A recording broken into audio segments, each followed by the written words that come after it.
Good afternoon, everybody, and thank you for being here. It's day 2 of this lovely event, and it's concentrating on tourism.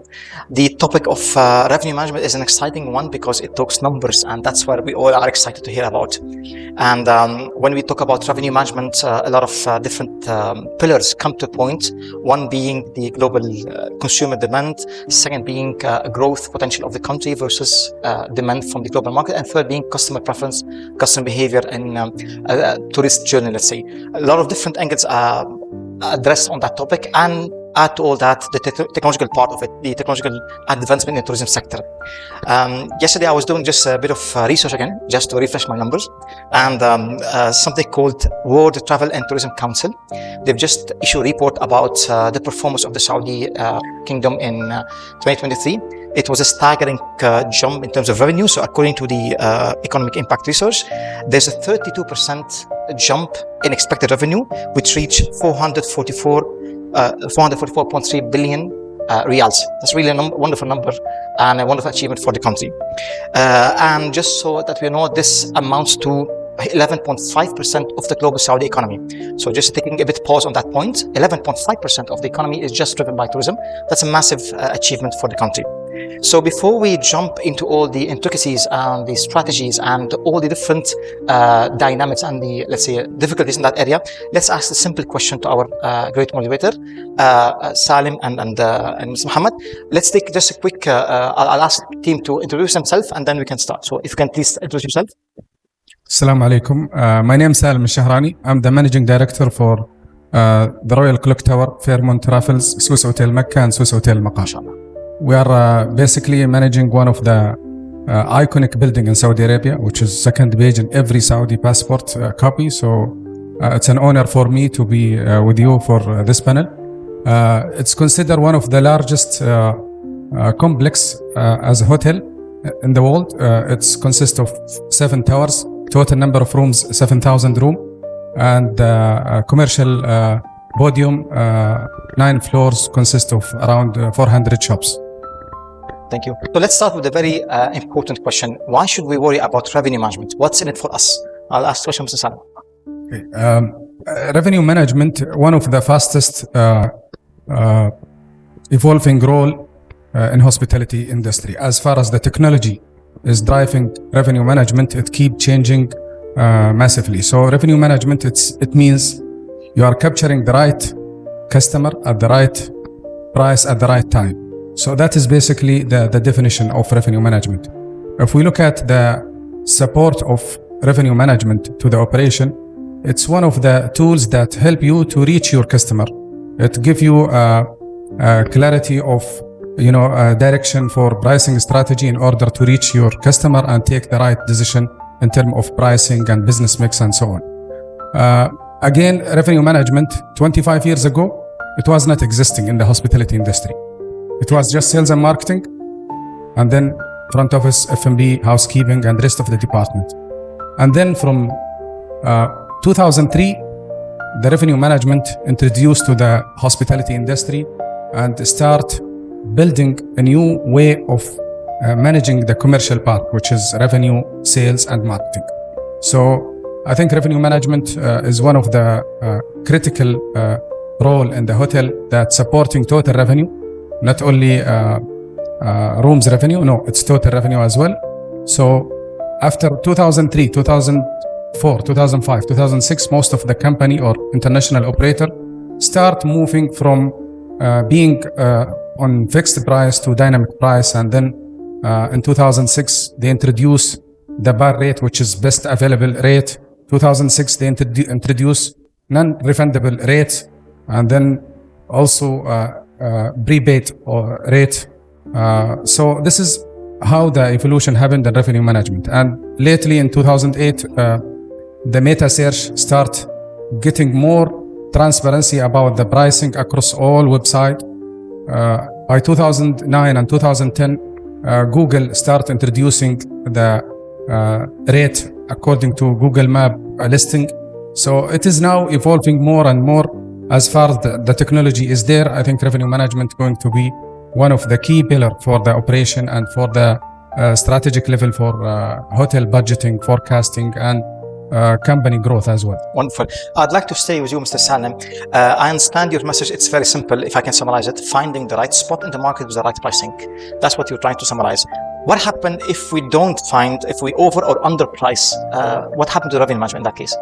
Okay. Sometime revenue management, when they test the market, there is a terminology which called elasticity of the market. So you need to test the market and see what is your price point. If you exceed your price point, then the dilution will happen and the business will go to your competitors instead of going to your hotel. So there is a technique, there is a analysis, there is AI technology, there is tools that all the operators using today and to analyze the data and to be able to set the right price. They consider a lot of factors when setting price. They look at the seasonality, they look at the event calendar, they look at the business mix. So it is a lot of multiple factors that you consider when you set your pricing. Okay, wonderful. What Mr. Muhammad mentioned seems interesting. He brings a regional view about the competition approach. Given your experience in the market, let's focus on Saudi. Do you approve, do you accept what he's saying? Do you have a different view about how to manage those challenges, those competition and optimizing revenues? Basically, every hotel should also look at value propositioning. Today, if you are providing product and with added value of service, then this is what make the hotel strategy from top management is being created to position the hotel in the right spot. And therefore, once you have right positioning, you can look at the competitors around and you can see their ceiling of pricing, you can see their competitive advantage, your competitive advantage as well. And then from there, you are able to manage tactical and long-term strategy. Tactical depend on weekdays, weekend, depend on seasonality, depend on events, calendar, if there is a special events. So I believe the same concept is applied worldwide, not only in Saudi, it apply in Saudi, it apply outside. So the same concept of revenue management is applies and I don't see there is any difference outside with inside. Okay. Sounds good. But if I can zoom in, you mentioned an interesting keyword, which is basically the seasonal demand. Let me zoom in on that point. As we all know, we have seasonal demand in this country, be it Umrah or Hajj, or be it Riyadh season. So I'd like to localize that discussion. When we have such seasonal demands, how do you have a zoom in tactical plan to cater for those seasonal demands? In revenue management, there is a concept of forecasting. Forecasting, it's anticipating what could happen in the future and how your calendar event, how your forecasting will look like. And that is crucial. If you have the right forecasting tools like 360 demand or like Lighthouse reports, so you can have the right tools to assess the future demand. And based on the demand or forecast that you already apply in your system, the AI, which is doing most of the revenue management job today, it gives you the pricing. It tells you the price of which date, which event. So I can easily understand that I have someone who's like autopilot managing the system. On the other side, we have a right leader on revenue management who's managing tactical and see what is the business in the book, what is business tentative, what is the business definite. So there are many input that you always need to consider when you prepare your forecasting. And this is one of the most challenging part for most of the hotel. When you look at a monthly report that generated from the hotel to corporate office, they always ask for forecast accuracy. So they need the hotel not to exceed 5% below or above. So if you don't have forecast accuracy, then you're going to lose a lot of KPIs where end of the year you will lose a lot of benefits for the management and for the hotel. So the team within the hotel is working very closely to monitor and to look at the forecast and to be able to do the forecasting frequently. It's not once in a while you do it. No, you have to do it on a monthly basis. And sometimes there is 2 times submission per month. Okay, wonderful. So there's no escaping AI. Everywhere I go, we find that AI is infiltrating our efforts. That's quite clear.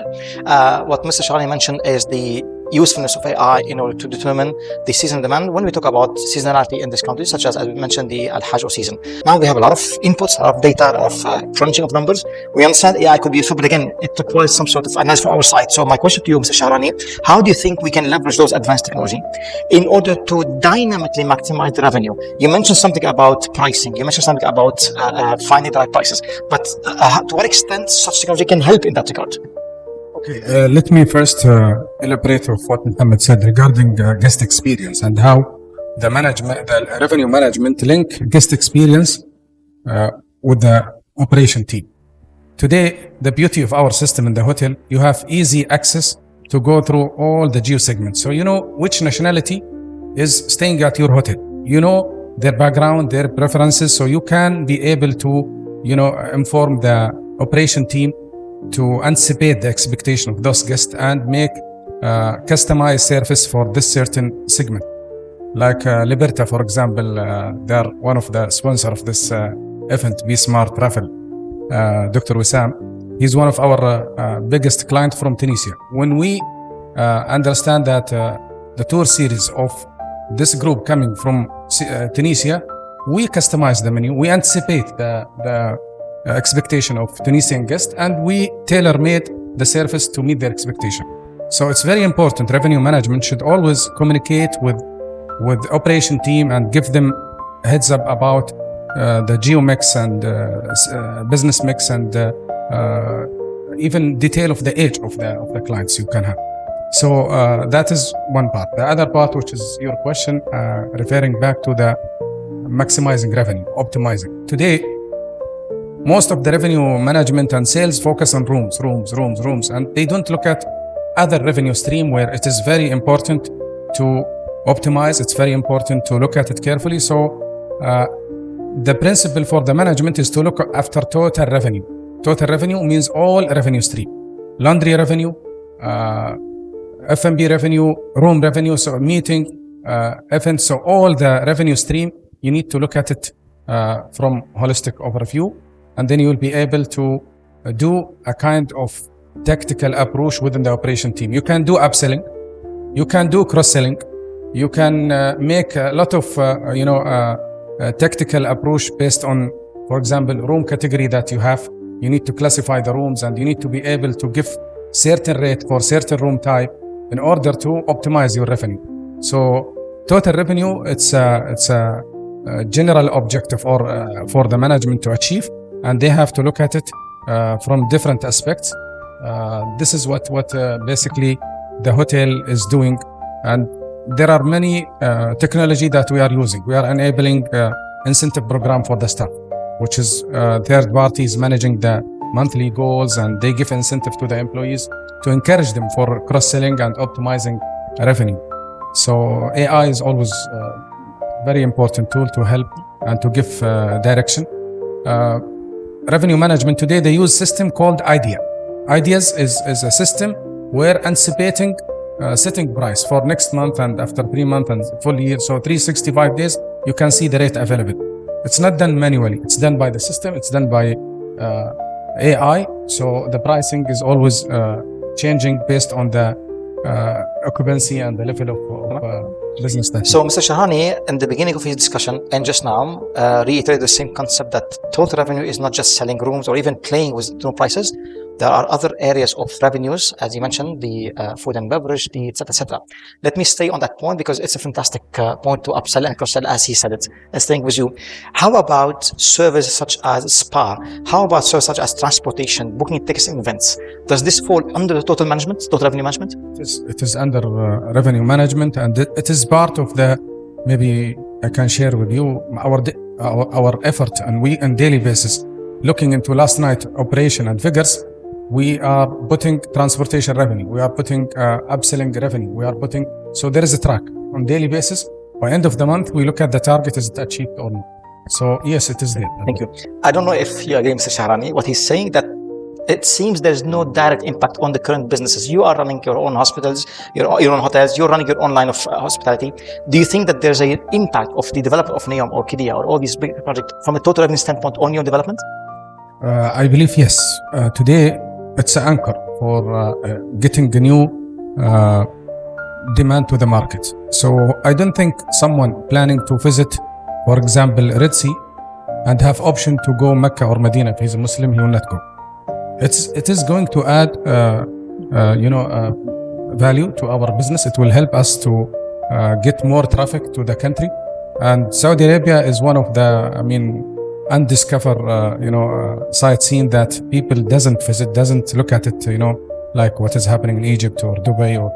So I think I met one of the audience today, and she said I was in Asir last year, and it was amazing, and she liked it. So it means there are so many places in Saudi will be interesting for those visitors who visit Neom or visit Red Sea to go to come across and visit. Wonderful. Al Ula is very close to Red Sea, so I don't think they will not get share of this travelers to visit Al Ula, for example. I like it. That's positive thinking. Always find the opportunity in those travelers. That's wonderful thing. Thank you so much. Let me stay with you. We all know that, alhamdulillah, the country has been blessed with upcoming wonderful events. The Riyadh Expo, the Olympiads, even the football tournament globally. These are major mega events can happen soon. So in your opinion, Mr. Salem, do you think, how best do you think from a revenue management standpoint, we can prepare the current Saudi tourism industry to leverage those events coming forward? I think with the current hotel that we have, we are not ready yet. Okay. Because the expectation is very high, and the demand will be much more than the supply. So I'm encouraging all the investors now to invest and to build hotels and to go quick as much as they can to accelerate the construction and make this hotel ready. Potentially there is a big growth and there is a demand. So I believe it's important to anticipate such event like Expo, like World Cup, any expected event might happen. We have to be ready from different stakeholders, operator, investor, and authority. So all of us will work together in order to achieve the optimum in terms of leaving those visitors with guest experience and a good impression, good facility in place. So this is Thank you. So there's a potential. That's what Mr. Shah is saying. And if you're an investor out there, you can leverage that position. There's a lot of room for investment growth. That's a good opportunity. I'd like to address one more topic, which is from a technical standpoint. When you start playing with prices of the rooms, you may risk, let's call it, alienating some of your clients because they're used to you paying X amount, and they've suddenly find out that your rate is spiking. So how do you balance basically the dynamic pricing to optimize revenues, to make you profitable, to make you more successful, and customer loyalty? It's all about money for Mr. Muhammad, definitely, how to optimize it. That's fine. I'll come to your point. I think that you're covering a lot on the B2B side. I want to give you the chance, Mr. Sam, to comment on him, but also maybe tailor it on the B2C side, if you can. I'm also going to touch B2C. Today, if I ask you, what was the car price 5 years ago? And what was the mobile price 5 years ago and today? So definitely the price has to change. Why only the hotel room should remain at the same rate since 5 years? I don't think this is fair. So we have to look at the inflation. We have to look at the cost of operation. We have to look at multiple factors that if the repeated customer doesn't want to pay the increase that we apply, I'm sorry, I cannot afford to remain at a static rate for many years. I think this is a principle that not anymore exists because people now understand the B2C and the dynamic price, how it works. If you are planning to travel 6 months from now, you will go to the website and start booking because the price will be very low. But if you book 1 day before your arrival, definitely the price will be totally different. So the dynamic price, it is more, and B2C is now acquiring big share. For example, Mecca, Medina, B2B was dominating the market. It was almost 90%, 85% from the business was B2B. But today, B2B is representing 45% and B2C is representing 55%. So imagine what is the difference and how we are gaining out of this mix. I think B2C is important and also B2B is important as well. I'm not criticizing. This is one of the important segment that we take care and we look after, but we need to balance it. It's a fair point. I don't say no. It's a very much fair point. Again, this topic is very exciting because it has a lot of parameters, a lot of different factors. Let me add one more factor to the discussion here, which is basically the stretching the demands and the revenue management for online agencies, for third parties, for other agencies that can support the hotels. Because you don't always go to hotel and book. You may book via Expedia.com, via almusafir.com, etc., etc. So let me stay with you, Mr. Salem. With such a proliferation of multiple distribution agencies, how do you maintain the right balance between the direct B2C, as you describe it, and the other players in the market? Okay, OTA exists in the market 2007 to compete OBIC, and when they exist, they introduce their system, and they added value by creating package, which is a ticket plus hotel room. So the room rate is sealed somehow. And then the hotel start with their PMS link interface with OTAs. So today, if you look at OTA, it's B2C business as well. There are a lot of individual customer booking through booking.com, Expedia, and a lot of websites, brand.com. So I think it's important tool to leverage your digital marketing, because the future today is for digital marketing. Yes. So we need to think differently. We need to stop the thinking of salesman to go and to visit companies and to lock the door and traditional sales visit. I don't think it's now or in future it will not be anymore exist. So digital transformation is there, and a lot of digital work should be executed within the operator and customer also perception. If you look at your mobile, you spend maybe 6-7 hours a day watching your mobile. So you can see the hotel, you can see the ticket, you can see the car rental, you can shop, you can ask for hunger station, food, whatever. I mean, digital now is leading, and it is going to be the new generation, favor to use and to. Thank you. And he mentioned, my colleague Mr. Muhammad, on the loyalty program, and definitely it's in one of the areas. If I can relate that point to what Mr. Saleh mentioned, the idea that the B2B has shrank down to 45% while the B2C is going way more higher. Let me highlight those 2 points to you. How would loyalty be useful in that context now that we have more B2C? And what sort of ideas you can propose for loyalty program to grow the total as well? Loyalty program today is important for all international operators. And when they start negotiating with any investor, the simple question from the investor: what is your conversion in your loyalty program? So if the loyalty program doesn't contribute a lot to the brand, so why the investor has to select X, Y, Z from the operators?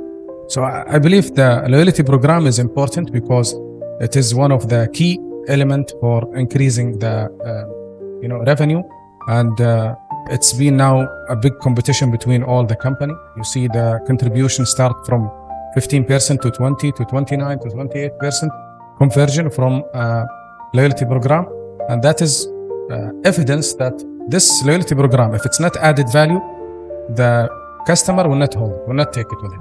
So there are lots of benefit out of being enrolled to this loyalty program, and then they can redeem the point, they can get an upgrade, they can get discounted rate in a promotional basis.